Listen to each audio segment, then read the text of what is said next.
Hi అండి.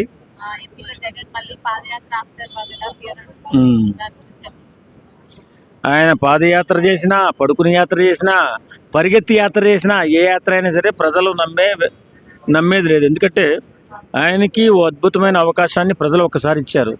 ఇచ్చిన దాన్ని నిలబెట్టుకోకుండా ఏంటి సంక్షేమ పథకాల పేరుతో ప్రజా సొమ్ముని దుర్వినియోగం చేసి, అభివృద్ధిని గాలికి వదిలేసి, రవాణా రోడ్లను పాడు చేసి, ఒక 10 సంవత్సరాలు ఆంధ్రప్రదేశ్ని వెనక్కి నెట్టేసి హాయిగా ప్యాలెస్లో పడుకున్నాడు. కాబట్టి ఇతనికి పరిపాలన చేత కాదు అనేసి ప్రజలందరూ కూడా అనుకుంటున్నారు. కాబట్టి ఈయన పడుకుని యాత్ర చేసినా, పాదయాత్ర చేసినా, పరిగెత్తి యాత్ర చేసినా నమ్మే పరిస్థితుల్లో ప్రజలు లేరు. కాబట్టి జగన్మోహన్ రెడ్డి హాయిగా ప్యాలెస్లో రెస్ట్ తీసుకోవడం మంచిది.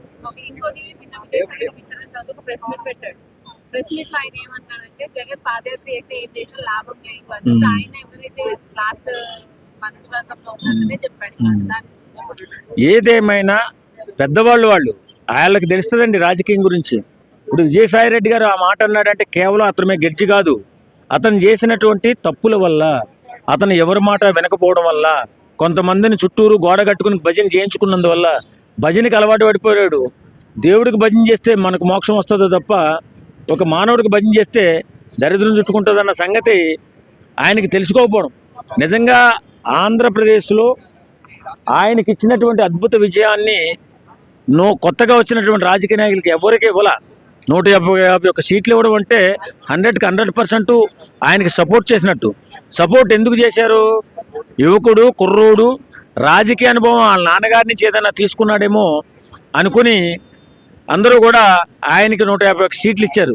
కానీ ఆయన తెలుగు తక్కువ తనంతో, చేతగాని తనంతో, పరిపాలన రాహిత్యంతో రాష్ట్రాన్ని సర్వనాశనం చేసేసి ప్యాలెస్లో పడుకుని బటన్ నొక్కి ఏదో పరిపాలన అని చెప్పేసి అనుకున్నాడు. సర్వనాశనం చేశాడు. కాబట్టి ప్రజలెవరూ కూడా జగన్మోహన్ రెడ్డిని నమ్మే అవకాశమే లేదు. జగన్మోహన్ రెడ్డి జీవితంలో మళ్ళీ రాష్ట్రానికి ముఖ్యమంత్రి అయ్యే అవకాశం కూడా లేదు.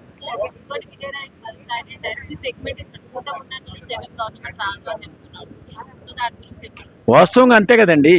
ఇప్పుడు వేళ కూటమి ప్రభుత్వంలో ఉన్నటువంటి చంద్రబాబు నాయుడు గారు కానీ, పవన్ కళ్యాణ్ గారు కానీ, లోకేష్ బాబు కానీ ముగ్గురు త్రిముఖ వ్యూహంతో ముందుకెళ్తూ ప్రతి పని అద్భుతంగా చేసుకుంటూ రాష్ట్రాన్ని అభివృద్ధి పదంలో నిలుపుకుంటూ ముందుకెళ్తున్నారు. ఇలాంటప్పుడు వాళ్ళ ముగ్గురు కలిసి ఉంటే జగన్ జీవితంలో ఎప్పుడు కూడా ఆయన ముఖ్యమంత్రి అయ్యే అవకాశం ఉండదు. ఆయనకి అవకాశాలు ఎవరు? ఎందుకంటే ఆయనకి పరిపాలన చేత కాదు. ఏదో భజనకి అలవాటు పడ్డాడు, భజన చేస్తారు, అది చూస్తాడు ఇతను. కాబట్టి నేనేమంటానంటే ప్రజా సమస్యల మీద అవగాహన ఉండాలి. ప్రజల్ని ఎలా పరిపాలించాలో తెలుసుకుని ఉండాలి.